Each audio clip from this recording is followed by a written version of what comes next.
Thank you, Program Director, and a good day to the ladies and gentlemen around the room. Special welcome to the panelists as introduced. This will be an exciting conversation, especially given the keynote by the Minister earlier around major developments in the space of operating models across the region. Thank you so much, Minister. It was well received. Perhaps just to kick off the conversation, and I'm really excited about this, especially as I said, given major strides that are being taken by railway operators across the continent. I'd like to pose a question quickly to Tazara Rail CE, Mr. Chingandu. As it is now, given what Portia mentioned earlier, we as South Africa are heading towards and a changed operating model where we look at open access. I mean, given the white paper and the conversation around that, you guys seem to have taken a few steps ahead of us, and as a result, you have had quite major lessons learned in the process. Can you share with us briefly what informed this bold step that was taken by Tazara? And also, as you delve into that, what lessons have you picked up that are worth sharing with this audience here today? Thank you very much. Welcome, my minister, Honorable Minister. Well, the Tazara line was designed to move 5 million tons. At its best, it only moved 1.2 million tons.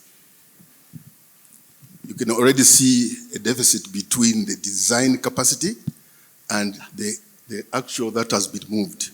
And this was in 1987, 1986, 86, 87.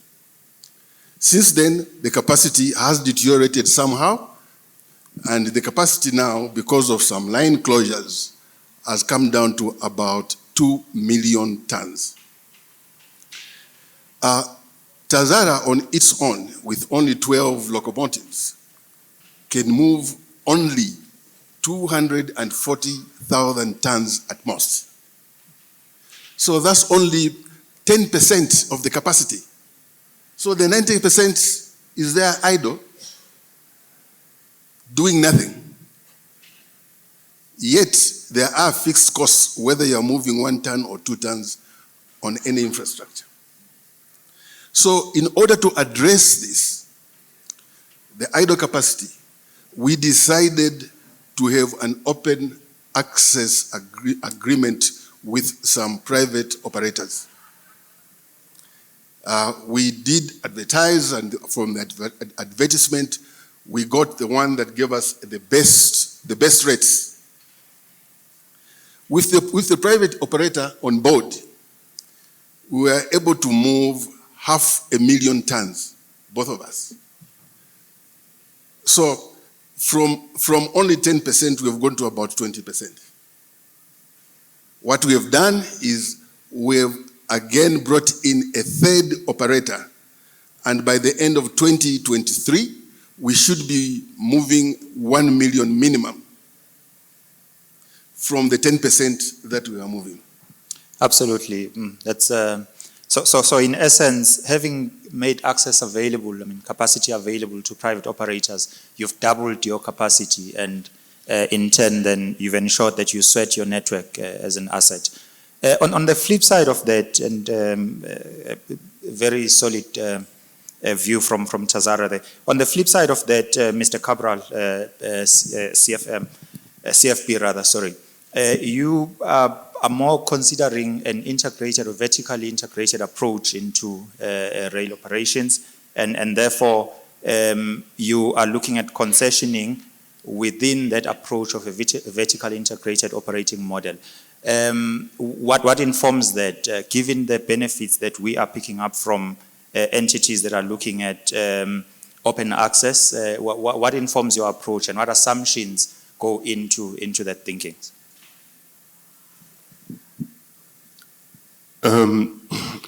Dentro da pressão que estão tendo agora, gostaria de saber quais são o vosso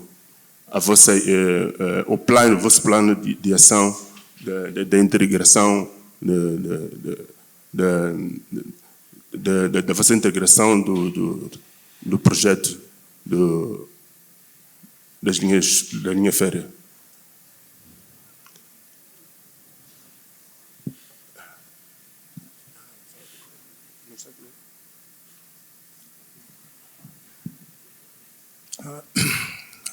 Bom dia. Good morning. Gostaria de agradecer esta oportunidade de estar aqui. Portanto, sou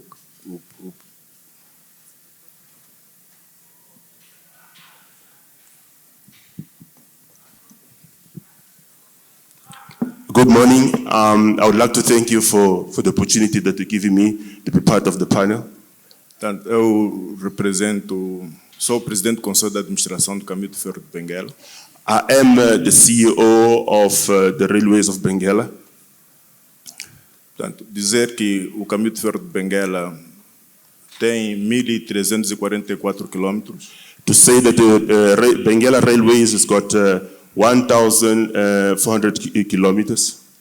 Liga o Oceano Atlântico até a fronteira com o Congo Democrático. It links the Atlantic Ocean until RDC. Portanto, o governo angolano, em 2006, portanto, executou um grande plano de reabilitação e modernização das infraestruturas ferroviárias. The Angolan government, in the year 2006, it carried a lot of revamp of the infrastructure. Portanto, foram substituídas as travessas de madeira por travessas de betão. All the rails, the beams, they were of concrete and metal. They were all replaced. Foram substituídos os carris de 30 quilos por metro para 50 quilos o metro. The carriers of 30 kilograms capacity, they were replaced by the 50 kilograms capacity. Tanto elevou-se o peso por eixo de 16,5 toneladas para 22 toneladas. We've increased the 16.5 kilograms to 25 kilograms capacity. Portanto, construíram-se 67 estações ao longo do traçado ferroviário. We also built about 66 stations along the route. E temos uma fibra óptica que liga o Oceano Atlântico, tanto do Lubito até a fronteira com o Congo Democrático. We've got an optical fiber that is also in place that links between Atlantic Ocean to RDC. E também temos um centro de formação que foi construído para a formação do pessoal. We've got also in place a training center for the staff. Portanto, nós estamos a realizar comboios do Lubito ao Luau, até o Congo Democrático. We also having trains between Lubito operating up to RDC. Estamos com uma média de 350 toneladas ano. We've got a medium of about 350 tons. 350 mil toneladas ano. 350 million tons per year. E 350 mil toneladas. 350,000. Yes. Sim. E também estamos a transportar 1.300.000 pessoas por ano. We are also transporting 1,300,000 people per year. Sim. E este ano, e dentro de pouco tempo, o caminho de ferro vai ser concessionado. This year, and very soon, this year still, the railways will be concessioned. E a concessão, portanto, será no transporte de mercadorias. The concession will be in terms of merchandise. E o caminho de ferro de Benguela vai continuar com o transporte de passageiros e pequenos volumes. The railways of Benguela will still continue to carry passenger of volumes or in the small volumes. Portanto, a concessão vai permitir aumentar o volume de transporte de mercadorias no corredor do Lobito. So the concession will enable to increase the load flow in the corridor of Lobito. E também está para breve o acordo de facilitação de transporte de mercadorias em trânsito entre o Congo Democrático e a Zâmbia. Very soon will be an agreement in place between Zambia and Lobito. Is that correct? Yes? Sim. Portanto, a assinatura do acordo de facilitação.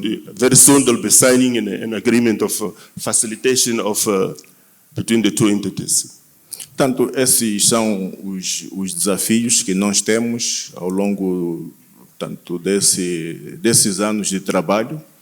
These are the challenges that I can put in place. I can indicate that we obtain along the route, the past years that we've been around.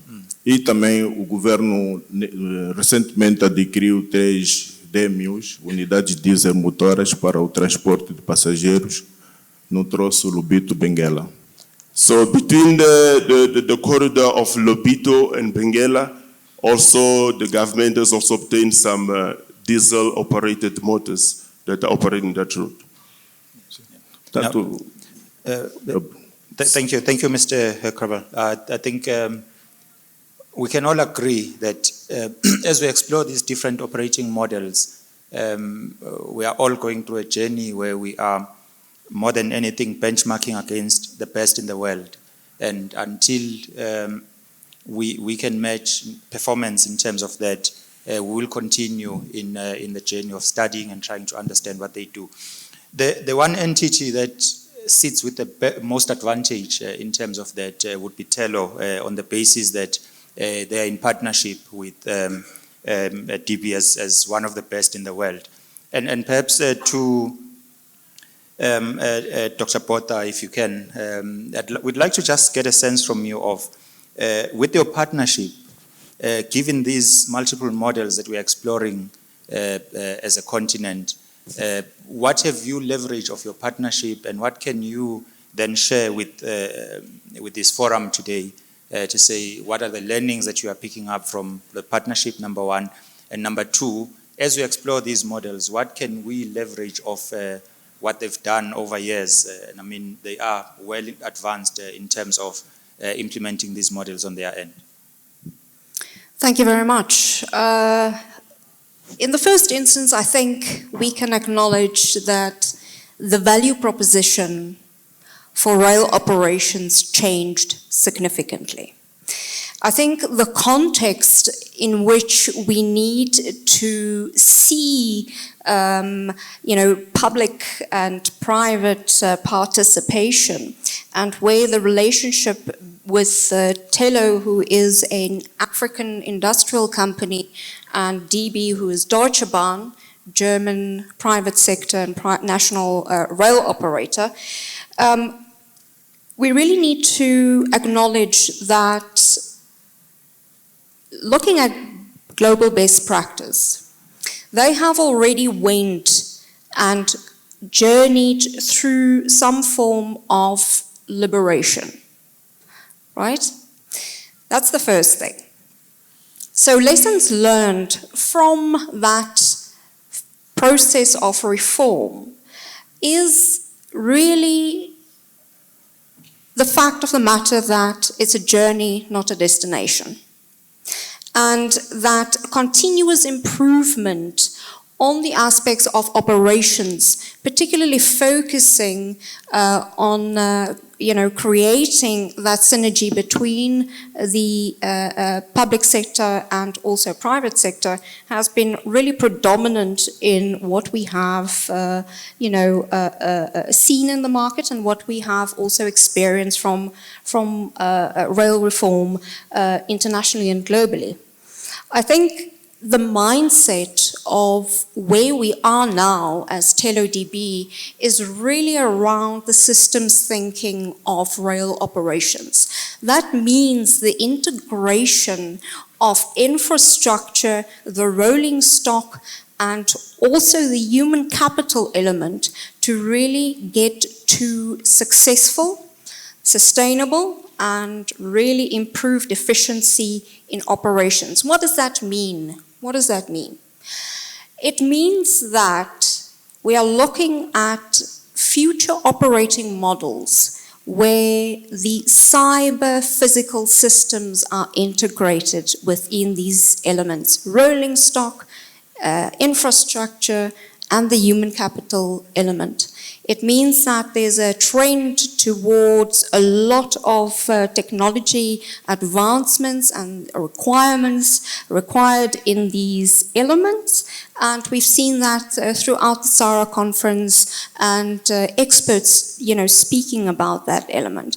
I think from where we also really come from at TeleDB, we developed a operating model looking at what best practice have shown us and the journey that they've gone through. And we've developed a railway operating model for private sector, governments, railway companies, and also private sector mining entities, etc., where we focus on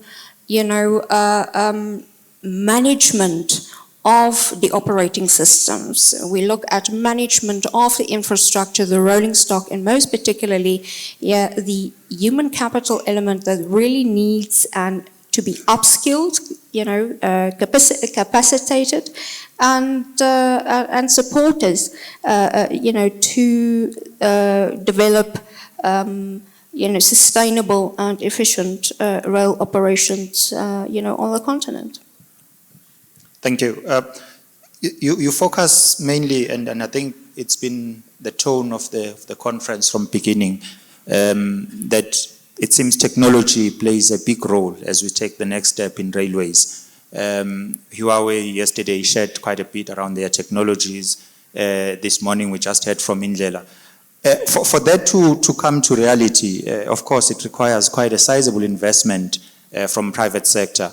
On the flip side of that, of course, private sector needs to then ensure that their investment is secured and protected. To Ms. Mzimela, perhaps if you can lead us on this one. Just as a thought,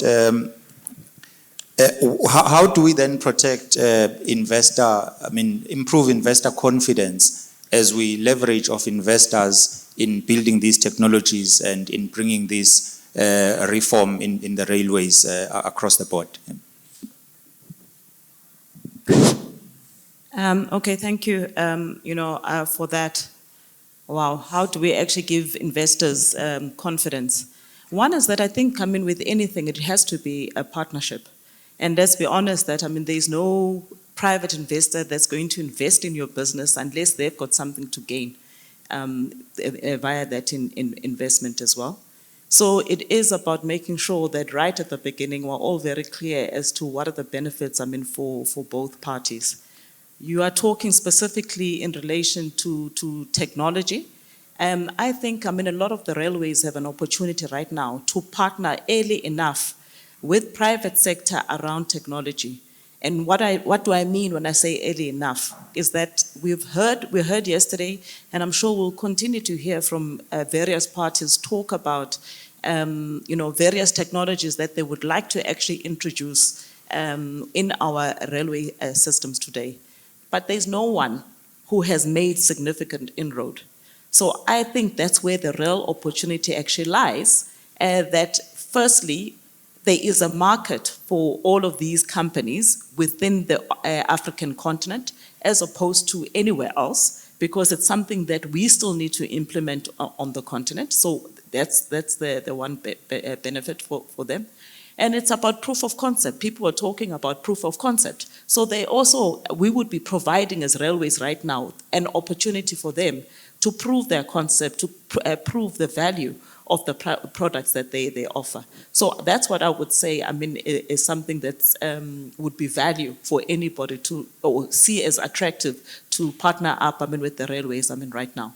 Likewise, we as railways are sitting and we acknowledge that the future is about us actually utilizing better and better technology. If you do benchmarks right now, we sit here and we talk about how we suffered under the 2 years of COVID. But when you look at other first world railways, and I'll use, Canada, railways, for an example, they actually improved, their operations. So they actually improved during the COVID period. And if you then go dig deeper as to why it is, that they registered an improvement at a point at which everybody else was hurting, is because they were already far advanced in the use of technology. And they used that opportunity to further push for the use of technology in their business to improve efficiencies in everybody else. So I do think that right at this point in time, we really have a great opportunity for a win-win partnership between the railways and any private sector technology company to partner together going forward. Absolutely. Of course, the challenges in terms of bringing that into effect will be different across the different railways. As the conversation continues, I get a sense that we are completely at different levels of development in relation to that, both at an infrastructure level, but also at a level of conceptualizing these operating models.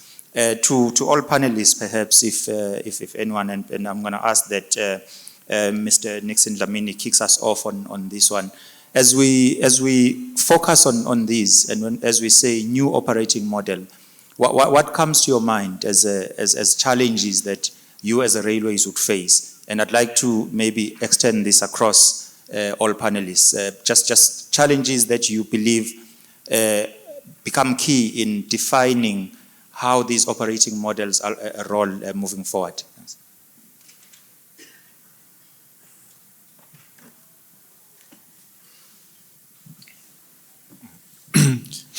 Thank you, sir. And it is a fitting question, I think. I will just say maybe the first thing that we should be, which is a challenge, will be we are a challenge ourselves. Sometimes we're not brave enough to,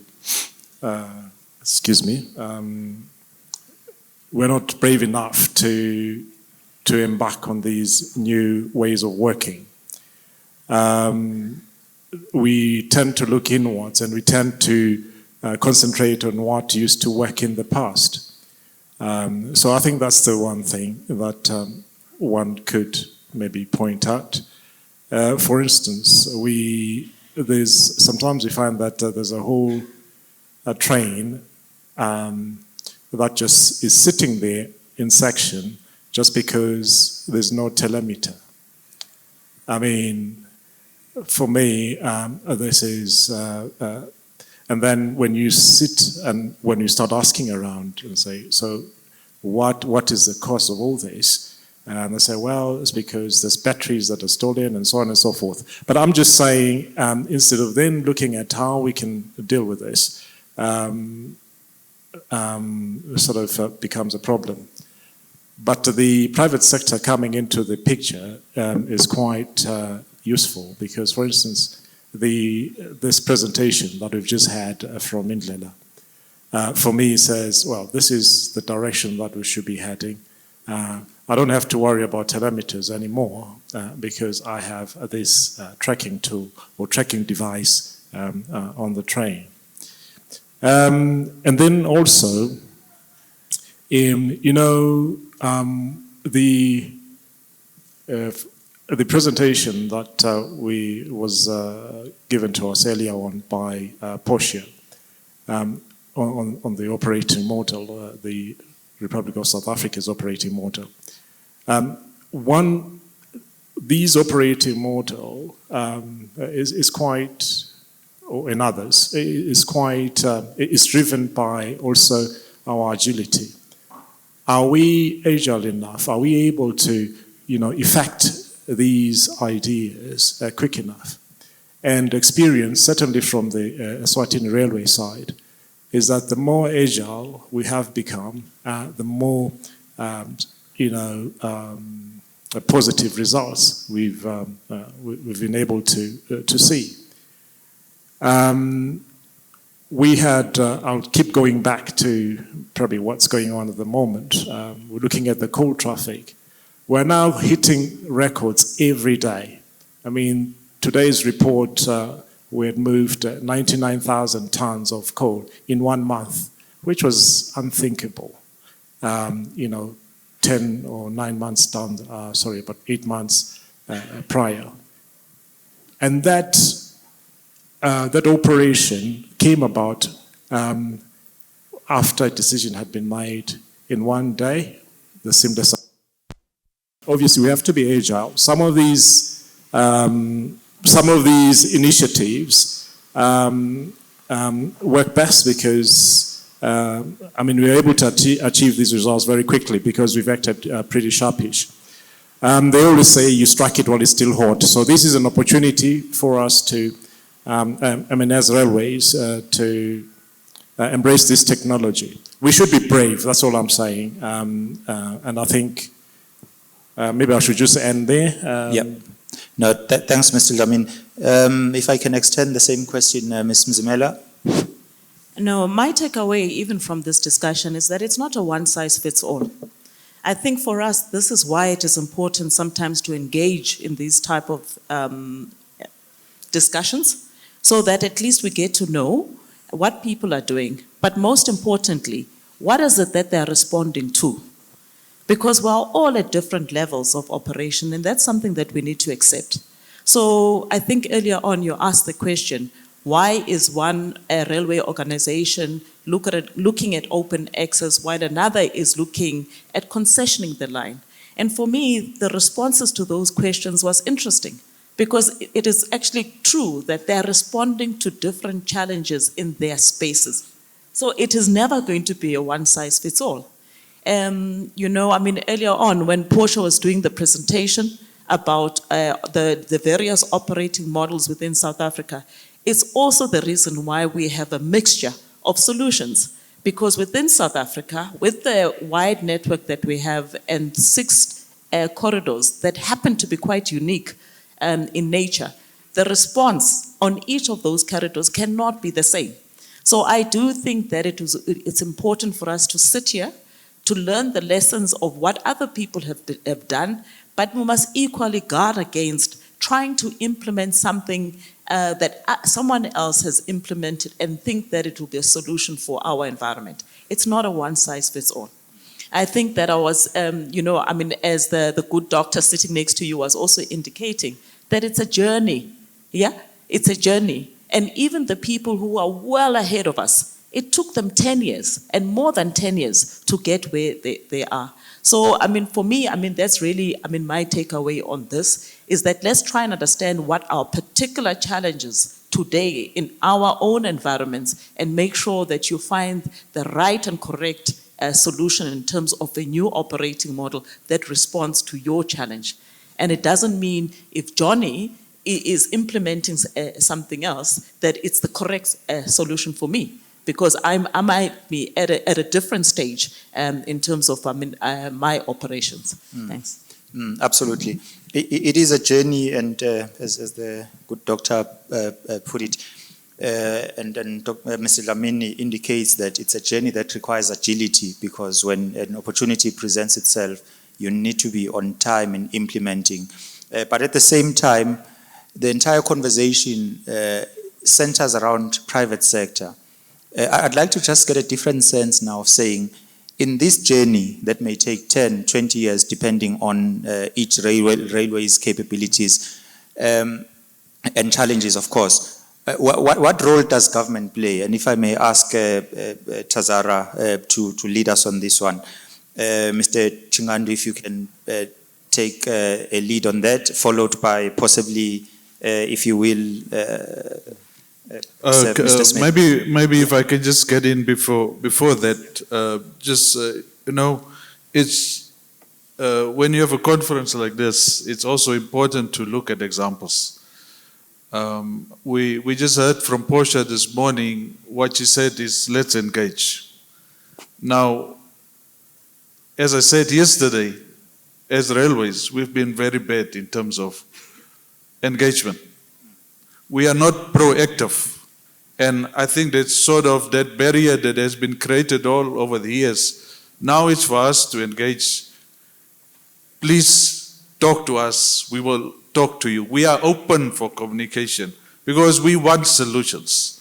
So if one look at specifically I wouldn't say problems on the corridors, it's rather what solutions can we find for certain opportunities that we do have. And I just want to bring one example in terms of our linkage into the South African network through the southern part of Namibia. In 2018, when I started with the railways, there was the opportunity of handling manganese from the Northern Cape through Namibia. At that time, our railways was not done. There was still some section that had to be completed. It was completed in 2019. Early 2019, government, because in Namibia the government owns the railways and we are the operator as Transamap. So the government said, yes, your line, it's finished. Make sure you get freight on it. Then we had a customer on the other side. Few came to us, they said, no, we want to move manganese as an alternative to South African ports. So we looked at this and then I said to myself, we had a discussion with the team, but we don't have the rolling stock. So what do we do? You have pressure from government. They said, please utilize the rail, but then you don't have rolling stock. Customer wants to move the freight. So now you sit there in between and you say, what do you do? And on that basis, we said, okay, let's not close the door. Let's have some discussion and let's see how we make this work. Eventually, the customer said, okay, maybe can we provide some rolling stock? And we said, yes, why not?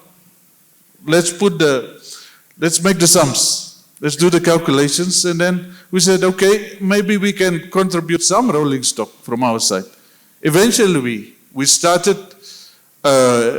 towards the end of 2019. We started with moving about 4,500 tons per month. Last month, we did almost 30,000 tons per month. It's still very far from what we need to do in terms of what we have from the customer. But as Cesar said, that each opportunity has got its own solution. So the business model or the operating model depends on that. So for that corridor, you have that. And of course, for the other corridors, if I maybe just refer to the one because the Minister of Zambia is here. I was in Zambia 3 weeks ago, looking at that opportunity and what sort of operating model we need to put in place in terms of the road to rail link as a starter. So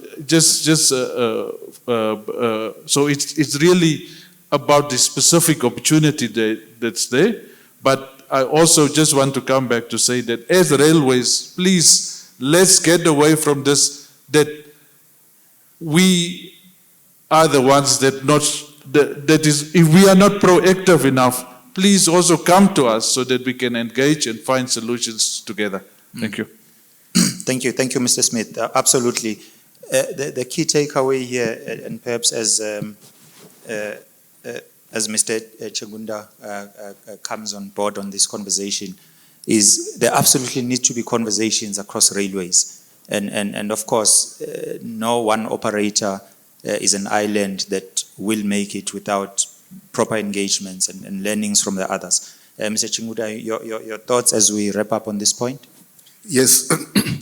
You see, in the past, the railways depended entirely on the governments to supply the funds for developments, the funds for rolling stocks, the funds for everything. The governments have got a lot of other commitments today. The governments have got a lot of other commitments. And we have to look now to partnerships with the private operators. We have to look to partnerships for rolling stock, partnerships for equipment, partnerships for operations. If we do that, then we are sharing the risk with the private people, and we are allowing the governments to perhaps apply those funds to other areas where the needs could be much higher from a socio-economical point of view. You will find that for those that want to go into this, especially when you are going to allow people to operate open access, you get a lot of resistance. The resistance comes from internal, because the operators think that they can do what the private people are doing, and there's a lot of pushback. That's the first battle you have to win. You have to win the internal battle with your unions, with your managers. The belief is that they can do it. But when you ask, why haven't you been doing it? There's no answer. No, okay? Absolutely. And you raise a valid point here. And as we benchmark against the best in the world, Doctor, I'm almost tempted to say our challenges are not the same as what they faced as they went through this journey. And as Mr. Changandu indicates in his space, there would be challenges of pushback from the operators themselves. What would you say in this benchmark that we are looking at, and I think all of us are talking about Deutsche Bahn these days, what do you think was the journey that they had to take with their government in getting to where they are? Thank you. In the first instance, I think the journey with the government was the deciding factor for the reform that occurred in 1994. So the objective was really to create the mindset of entrepreneurial and commercially driven rail operations, infrastructure, and rolling stock. Secondly is that obviously the thinking was to open up for competition, which at the end of the day really reinforces that entrepreneurial spirit that is required in order to generate and to, to push more trains on the network. So I think from the experiences that Deutsche Bahn went through, not only Deutsche Bahn, we spoke about Sweden before, the UK, Korea Railways, Japan, etc., Australia, and so on and so forth. Each one of them really, as my colleagues mentioned, went through its own process and finding its niche to that unique model. But benchmarking against Deutsche Bahn is an interesting approach. It has similarities to what South Africa is currently going through, what SADC is currently going through. And it's really also focusing on that open access concept. Open access is a very broad concept, by the way. There's many things that can mean open access, so we need to be specific here. But I think the approach that, in particularly, and I'll be bold in saying that, the Transnet yourselves took on the decision of saying, okay, let's reform, let's change, let's transform. And the way that you have structured that is actually not bad. it is really the similar approach that Deutsche Bahn took in making the decision to say we cannot be further indebted by, the cost on its own balance sheet, and eventually really, starting to separate that and become more entrepreneurial driven. Thank you. Thank you so much. Thank you so much, Doctor. The program director has sent me threatening notes here to say, if I don't get out of this stage, I will never sing ever in my life again, for those that were with us last night. As we wrap up, I think the key message here that we are getting is this is a three-way conversation: government, private sector, and the rail operators. And without those three parties, we are not to see any major growth in our rail networks and rail volumes across the continent. With that said, ladies and gentlemen, I'd like to once again ask that you join me in the round of applause as we thank the participants in this conversation. Thank you.